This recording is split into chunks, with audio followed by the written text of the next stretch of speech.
Talk about whistle while you work. White Lotus is a show about a man with deep forehead lines. I'm an aspiring divorcee. I hate it, eat, pray, love white woman unless it's me. Oh my God, I love a delusional white girl. That conversation didn't resonate with me.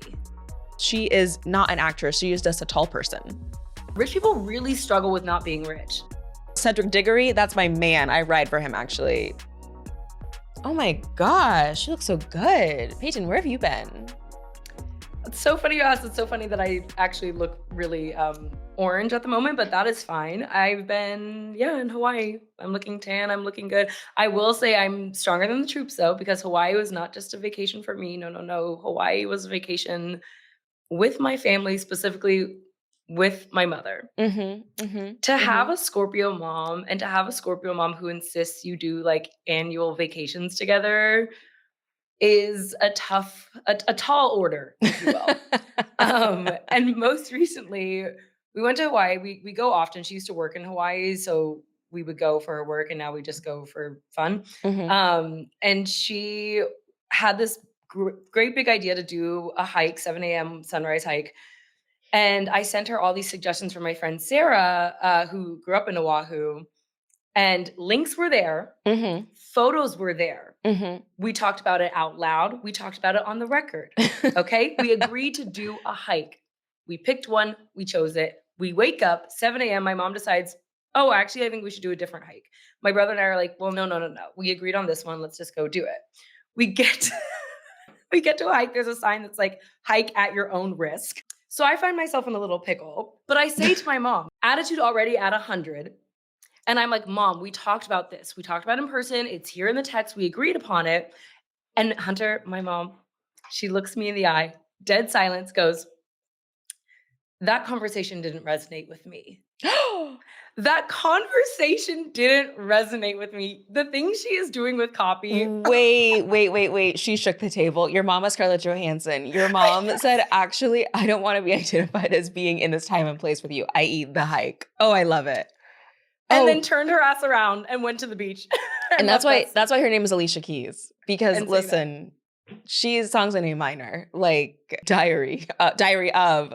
I wanted to be so mad, but I actually was like, no, you ate that. Like, this conversation didn't resonate with you. Therefore, it didn't happen, even though it's on text and like remembered by everyone else in the room. No one's doing it like her. No, real. Actually, I'm stealing that. I'm using it. I'm like, will be. That's my new mini such cases. That's my new mini such cases. Absolutely. It didn't resonate. So that's my life. What about you? What's your life like? Well, let me tell you a little story about me being addicted to the job, because tell me why. I was like, okay, I'm 30 years old. I see my face a decent amount as like doing this podcast. Okay, dare I break the fourth wall?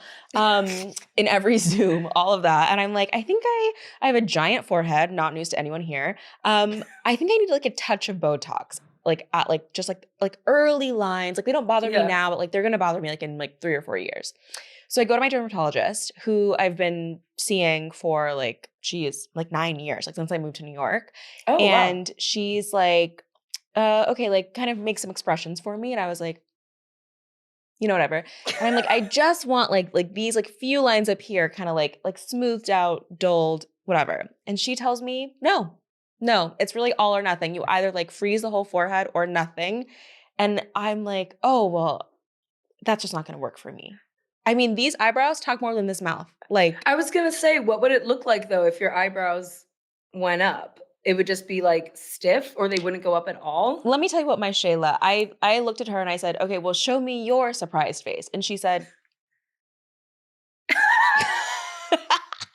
I was like, no, was I silenced or was I silent? Like, I said, oh, so I won't be getting Botox today. That's so crazy. And maybe not ever in the near future. That's called loving the game.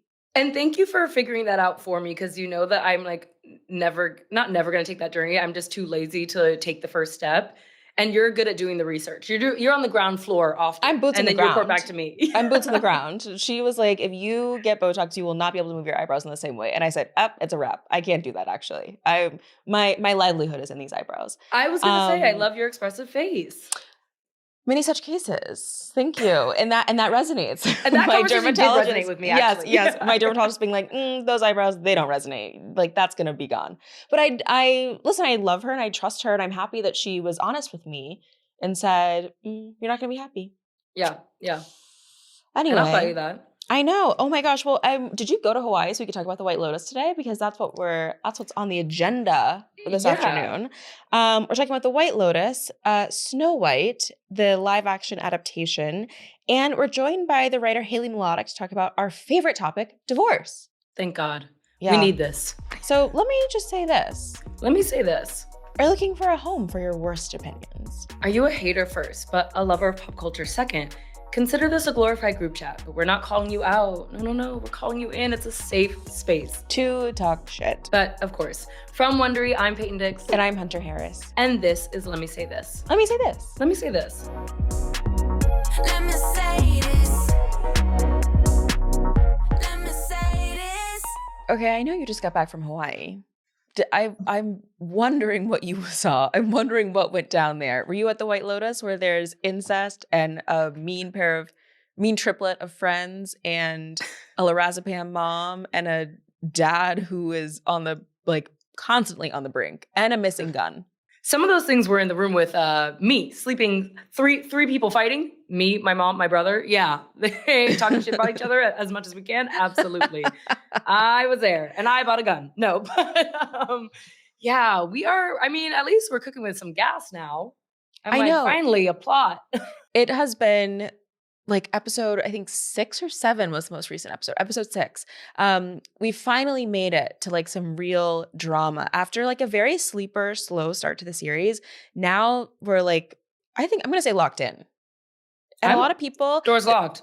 The top line is the brothers who kissed and maybe, I don't know if I can say jerked each other off.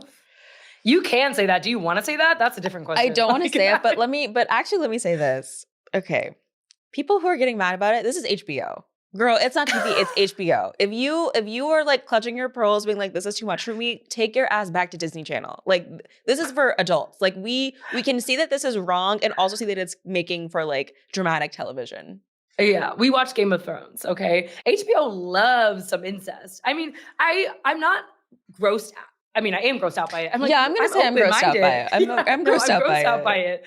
But I am like, I don't know. I feel like I'm so desperate for a plot point at this point that I'm like, fuck it. All right, jerk your brother off. What happens next? Like, this is so, I actually, for some reason, always thought, that this older brother was a distraction from the younger brother who has actually always unsettled my spirit. I don't like a meek little man. No, I think he's like really cute, I think.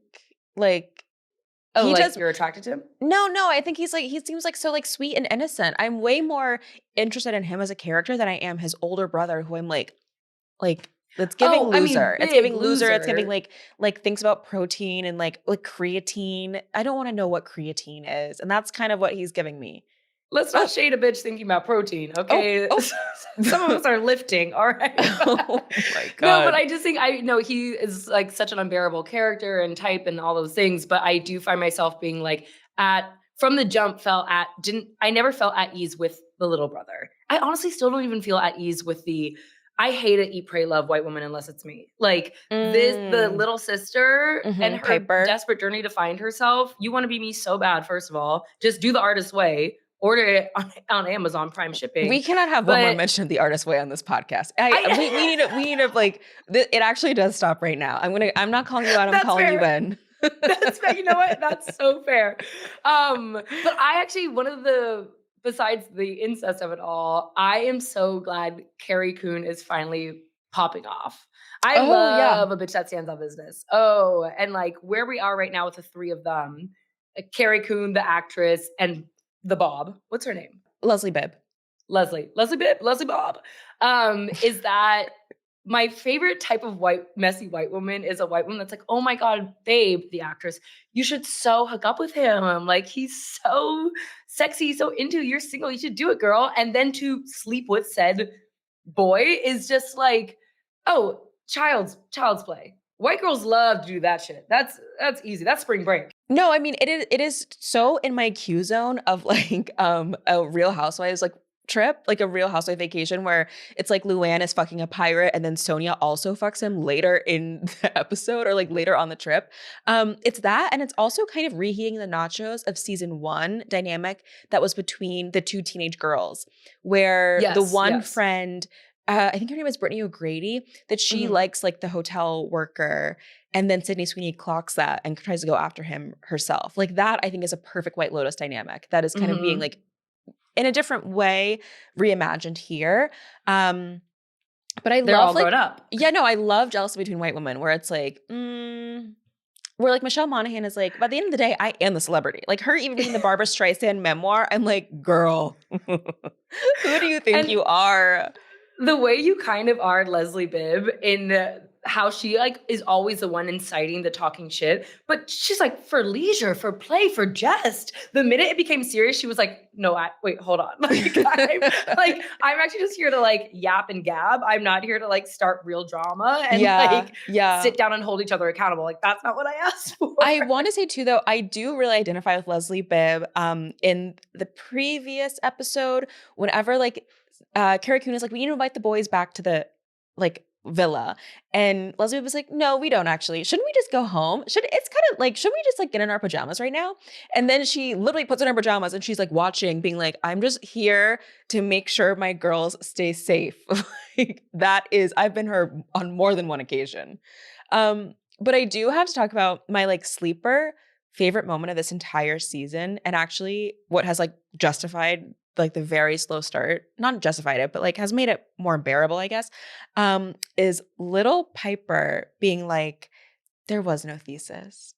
Loved it. That really was like the Did big like you? that was the big twist of the season for me. Both that her parents like didn't really like they weren't that mad about there not being a thesis, but that she thought she could like get away with it because it seemed very obvious from the beginning. I mean, the fact that a family even went on a trip for a thesis to begin with, white people will do anything. But like, my God. But I do think that that moment, I mean, what's his name is a little just too busy thinking about spending life in prison. Like Oh, he's like, the girl, dad. find God if you need. Yeah, I'll see you on the other side, Lucius hopefully. Malfoy. I love him, but one time when I was getting my hair done when I was like literally 11 years old, I was reading Harry Potter at like in the hair salon, and like another stylist was like, "What book is that?" And I was like, "It's Harry Potter." And she's like, "Ooh," and I said Lucius Malfoy luscious. And she like clowned me about it for like the rest of the hair appointment, which took a long time. And now whenever I think about her, I'm like, whenever I think about Luscious Malfoy, I'm like, oh my God, Lucius. But in Uh. many ways, he is luscious No, Malfoy. he's got the I'm like, locks. Like, that's a there, man. That's a man. this is a show. White Lotus is a show about a man with deep forehead lines, and like what, and why I kind of like need him. But also, knowing his family, knowing his money troubles, he's earned all those lines. every single one. Every And single one. what's his with the fine, sexy body and the deep, sexy voice, and his tooth girlfriend, Oh, Walton Goggins. Walton Goggins. Yes, speaking of deep forehead lines, which I think is that a thing now that I'm into? I'll circle back and let you know. But I am really finding myself more and more taken with, I think her name is Amy Lee Wood, his Oh, girlfriend. yeah, with the teeth, yeah. Talk about a lover. Oh, like I struggled with their connection in the beginning and maybe still find myself at odds with like really what is tethering them to each other. But Yeah. at the same time, I'm like, oh, she probably has like a Taurus or a Libra Venus. And she's just that much of a, like, I'm going to write it out. Like, I believe in him. I believe in us. I know that went over Hunter's head. That's okay. If you're lesbian and listening to this, I'm here for you. That's what this is for. But I just find myself so charmed by her more and more each episode. Like I love her astrological takes and I love her big heart and inability to cheat on her man. No, they're going all the way. Like I think I would put money down on it. There's nothing can come between them in a way that I think is like pretty sweet. The only thing, and I've said this from the beginning, I think that like this season as a whole relies too much on like the why they are on this trip. Because it's like, well, why are you on vacation? You're rich. Duh, you're on vacation. Like, it doesn't have to be like, season one just like did not have that like emphasis on what has brought them to this hotel. And I think season 3 relying on that too much is like to the detriment. And then the other thing too is that Armand was such a central player in season 1, like weaving in and out of every single character, every single storyline on the show. And now that lack of like one central POV, I'm watching the show and I'm like, who is number 1 on the call sheet? Like who, except for Parker Posey, number 1 in my heart, of course, that's my sister, that's my girl. Absolutely. But I'm like, who is like putting a bow on this and tying it all together? Because it really does feel super like disparate, you know, all supporting characters to what ultimate aim.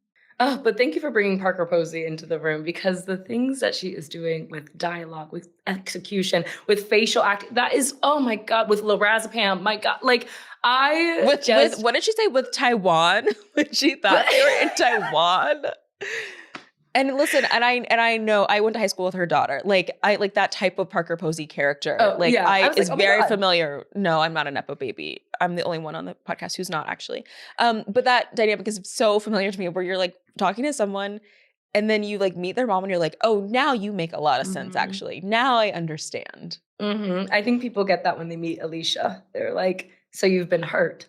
So you've been broken down by the world. No, but I feel like she's what always brings me back, and I feel like I'm so thankful for her comedic relief for anything that's been, you know, consistent this whole season. Yeah. But I'm also curious how you feel about Belinda right now. I'm happy that she got her back blown, but I'm just kind of like Belinda's like not doing it for me this season. She was so strong in season 1, and this is like I'm happy to see her like again, like get between these sheets, but it's like, I'd rather just like her not be subjected to like Gary / Greg. I'm like, girl, what is going to happen on that man's murder board? He is a creep. Ooh. But I am interested to find out more about her son. I need to Google his age, but he's fine as fuck. That's crazy because he is so handsome, but he's so not your type. You know you need a Walton Goggins. I know. You know you need to find yourself a Walton Goggins. But what's you so brought funny, a gun to a knife fight, Hunter. Damn. I didn't. I brought my notepad with all the material I've collected over the years about your taste in men. Oh, that's not your man. That's not your man. Those conversations didn't resonate with me. Those conversations did not resonate with me. I don't know what you're talking about. I have to say there was one shot a couple episodes ago that was like Patrick Schwarzenegger's like, you know, super toned, chiseled, tan body. And then like immediately cut to Walton Goggins like bald spot. And it's like would, absolutely. Would and my man. And want to and wish I could. The contrast between like engineered like for desire and yet I find it so like, I don't know, like unsexy. And Walton Goggins, I'm like, oh, those veneers, his like, oh no, I'm like, No, he knows his history. He's lived a life. Someone's hurt him. I'm like, come right here. Let's talk. Not someone's hurt him. Sorry. And you said I'll actually be next in line. Okay, finale predictions. What do you think? I'm like, oh, so many people have access to a gun right now. I am thinking that I think the last time we talked about this, I was thinking that the shooting would start with Walter, but I don't think he really has it in him. You know, if he's dating a woman like that, he's a little bit too, I don't know. I think he's a little bit too soft to actually follow through with anything. So I feel like I'm going to give the gun maybe to Luscious Malfoy. I mean, like, I know we're building up these moments where he's like gonna maybe kill himself, is thinking about killing himself, thinking about killing his wife. But I don't know, rich people really struggle with not being rich. It's really hard for them. It seems like a huge crisis in America, mental health crisis in America. As someone who was rich with board bucks, the like campus dining dollars, it was hard when I ran out of board bucks and I was like, I can't get my little like stir fry from the Max. That's my closest comp. Who are you giving the gun to? I will give the gun maybe to Piper to be like her annoying brother. She's like, I'm actually done with you guys. And she's like, I'm going to kill my whole family because I actually want to stay. Like, that's the only way I don't have to go home is if the rest of you guys go to heaven. She kills her whole family, then is like, sorry about that. All right, let's lock in. She's like, nah, I'm ready. Yeah, she's like, nah, I'm ready to meditate, actually. Like, she I just got that out of my system. Someone interrupts her meditation. Oh my God, I love a delusional white girl. Okay, well, I guess I'll see you here. The only thing I don't want to happen is the monkey thing. Because that's like... Me too. But we did less panning, less cutting to monkeys the last 2 episodes, I feel like. I So know, but maybe the girls were locked in saying a monkey was going to get the gun and just shoot people indiscriminately. Uh, And I thought they were so smart for it too. Come on, Emerson College graduate. Shut up.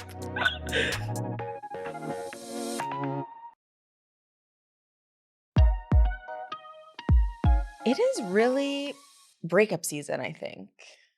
Like, it's in the wind. Yeah, just a little bit. And there's no one better to talk about breakups with than the writer Haley Melodic, who just wrote an amazing memoir about her divorce. I read the book like before and during my breakup, and I was like, oh my gosh, this is shaking the table for me emotionally. This is like, I think me reading this book was like Peyton, you listening to the Any Glennon Doyle podcast. Oh. Mm-hmm. Yeah, clocked. Okay, so not too much. But, yeah. Haley is a writer and editor living in Montreal, and her first book, No Fault, a memoir of romance and divorce, is out now. Haley, welcome. Thank you so much for having me. Thank you for being here. Yes, we have a question that we ask everyone. Do you identify as a lover or a hater? I'm a lover. I wish I could be a hater, but I know myself too well. You're like, I could try, but it just wouldn't fit. It's not right. No, I feel like I want to be a hater because the haters I know have much better and higher standards than I do. And like the lover in me is like way too, like, oh, but they have so much potential. And like that's no so we go together because that's what I feel about Hunter. I'm like, oh, like you have boundaries. Like that's crazy. Like good for you. But we have an important follow-up question to that, which is, are you a lover or hater of divorce? I'm a lover of divorce. Thank God. I don't like it. It's not nice. It's not fun, but I'm in love with it at the same time. Yeah. No, we are famously a pro-divorce podcast. So I want to start with more questions about you. Tell me about your separation and like the decision to write about it. Yes. Okay. My separation happened a really long time ago. Now it does feel still so recent. Because of course I've had to kind of stay in that time period as I was writing the book and now talking about the book. But yes, my story, I think like all couples' stories, is very individual. It's certainly not representative of what I think is average for a lot of people. We were together for a very long time. We got together quite young. We lived together for many years and then decided to separate after 1 year of marriage.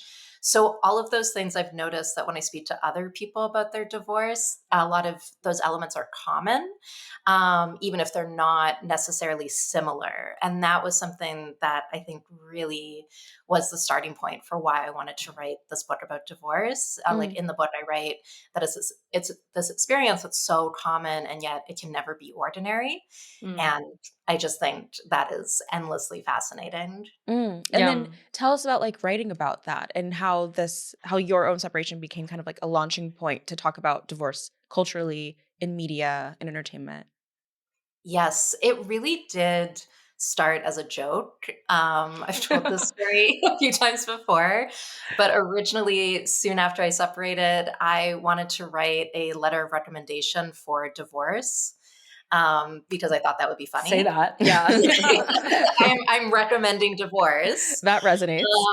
And that didn't end up happening. But my brilliant friend, the editor, Dana Tortorici, suggested maybe I just write that anyways for her at M+1.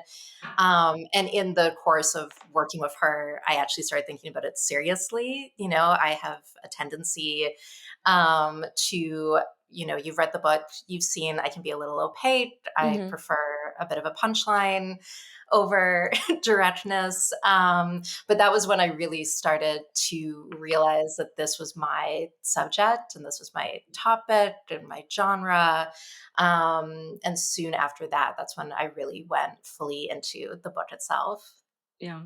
And what was your understanding of divorce before your own divorce? How did you feel about it then? And did that change? I knew a lot about divorce, probably too much because my mother is a divorce mediator.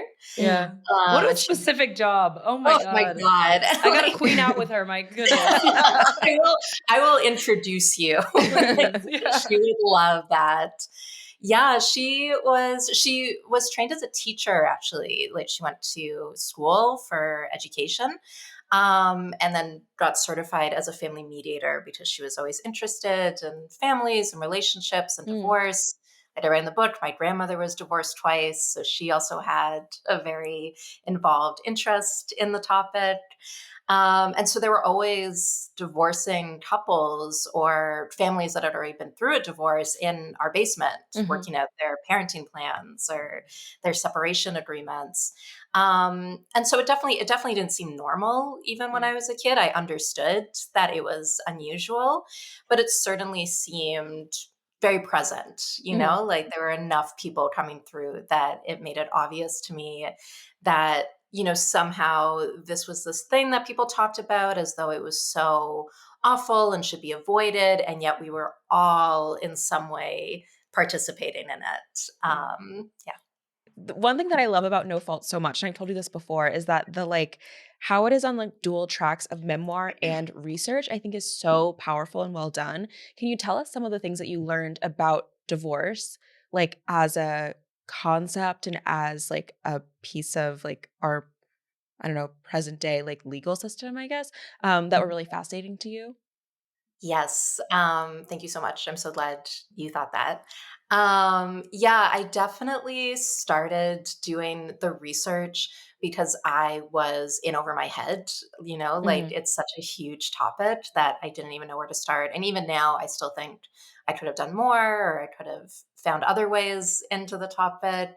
But I knew I wanted to focus on North America, and I knew that I wanted to focus on the concept of what's most commonly called no fault divorce, because I felt like that represented a before and after for our understanding of it, in the time when you really had to not make up a story, but at least tell a story that a judge would believe in order to grant you a divorce.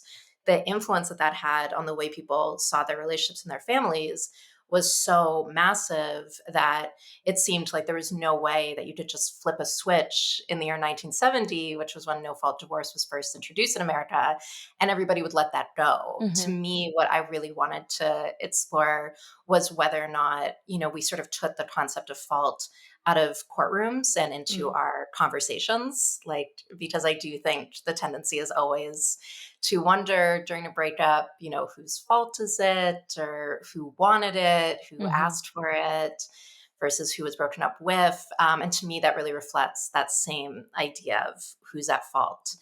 And so a lot of the research was really fascinating. I did think it was so funny when I learned that Vatican City doesn't allow any divorce legally, just because that's so cute that they put that into writing, just in case Just in anybody. case. Yeah, it's about filing for divorce when they're visiting Vatican City for the afternoon.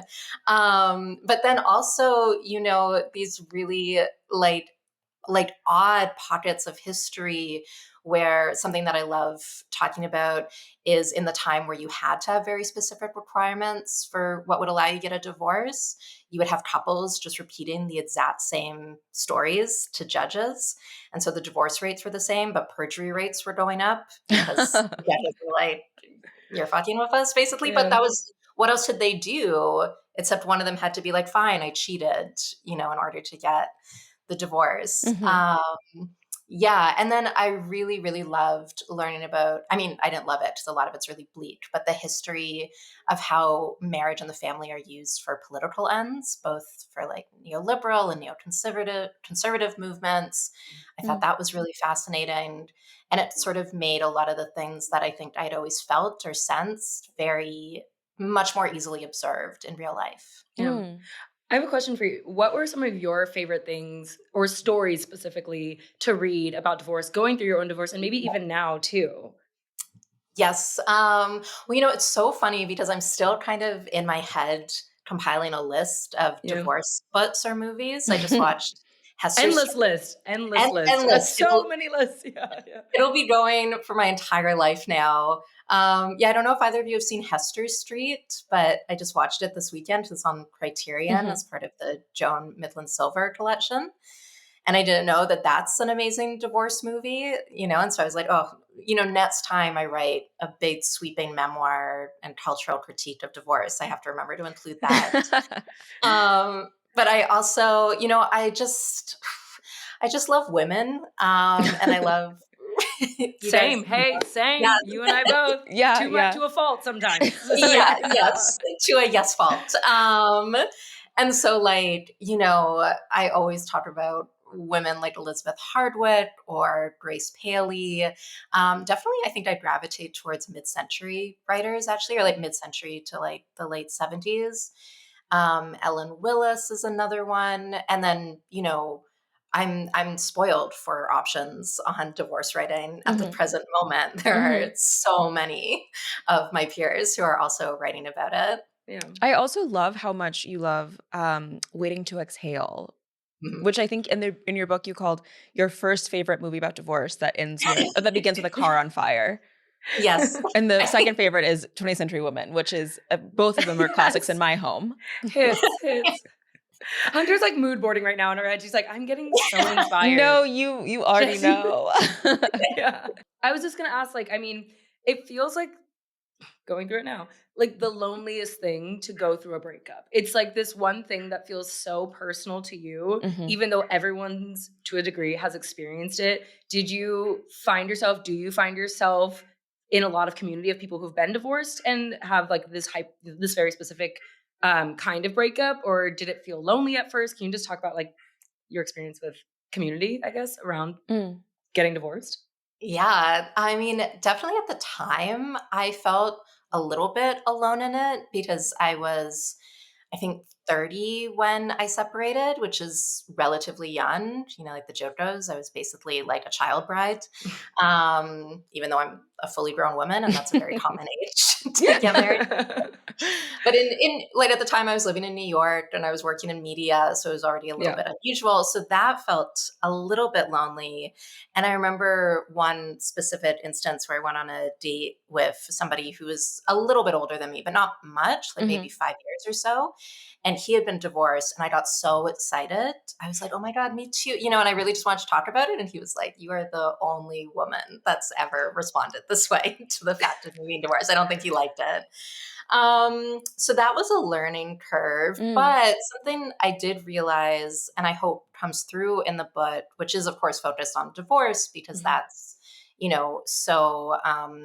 so much tied up in like law and the culture. But I do think there are so many types of breakups that have the same power and impact that a divorce can on a life, but they aren't given the same almost courtesy or respect because they don't have that label. And once I realized that changed how I saw the community, because there were so many people who could talk to me about, living in a home you once shared by yourself for the first time, or losing the connection to your significant other's family, or things like that. Just because they hadn't been divorced didn't mean that their experience wasn't so similar to mine. Yeah. Oh, I love that answer, especially because, I mean, growing up with my mom is divorced, my grandmother was divorced.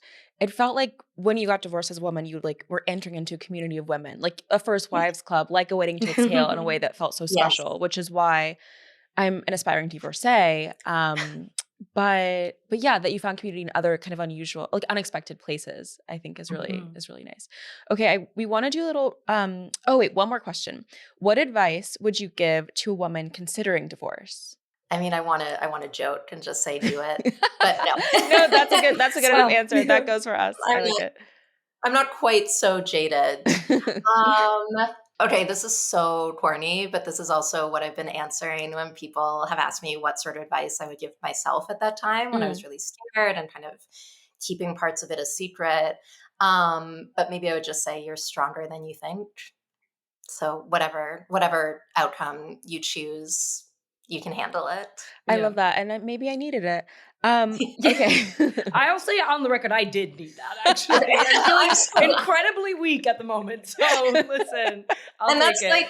That's important. It's important to feel frail in these moments. But even with that feeling, I do believe you're stronger than you might feel. Oh my God, my hater heart is like growing 3 sizes right now. Hunter just bought The Artist's Way. I felt it. Okay, to close us out, a very kind of rapid fire. Are you a lover or hater of these famous divorces? Number 1, Nicole Kidman and Tom Cruise. Lover, because I feel like it was really a turning point for Nicole Kidman as a public figure. Yeah. She was already on her way to being the woman we know and love, but that's just such an important part, I think, of her whole celebrity persona. And I love that. Okay, number 2, lover, hater, Cardi B and Offset. Lover. I'm really just revealing that I'm a lover of everything, but I'm just like, whatever she wants, basically. Yeah. So I feel. Which is going to be divorced and getting back together and then getting divorced and then going live on Instagram, then it's just perfect. Yeah. And never-ending storyline. Speaking of lover, hater, Bennifer, their divorce. That one, okay, I am a lover of it, but I'm going to say something haterish about it, which is that I've always thought like that's a perfect example of how every generation gets the Elizabeth Taylor and Richard Burton they deserve. And this is the one we deserve. Wait, period. Oh, no. Shaking the table. You've said something on this podcast here today. Respectfully. Yeah.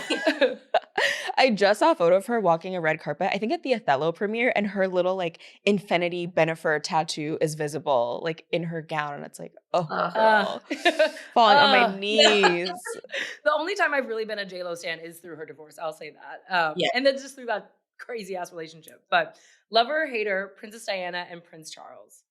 Oh, I mean, lover, that's iconic. That's a great example of a place where I've always been like, I should have included more about Princess Diana, but it's so British and I feel like it's been so covered. But that was a really important divorce for my family personally. Like we were really, as Canadians, we're raised to hate the monarchy. So it was really satisfying to watch her, light a match. I love it. Okay, Haley, where can people follow you? I'm on Instagram still, and it's just my name. And I think that's kind of it. That's the only thing I'm using right now. You don't need to find me anywhere else. Don't worry about that. Yeah, no, truly. I'm around. Say hi. That's good enough. Haley, thank you so much. Thank you so much. Thank you.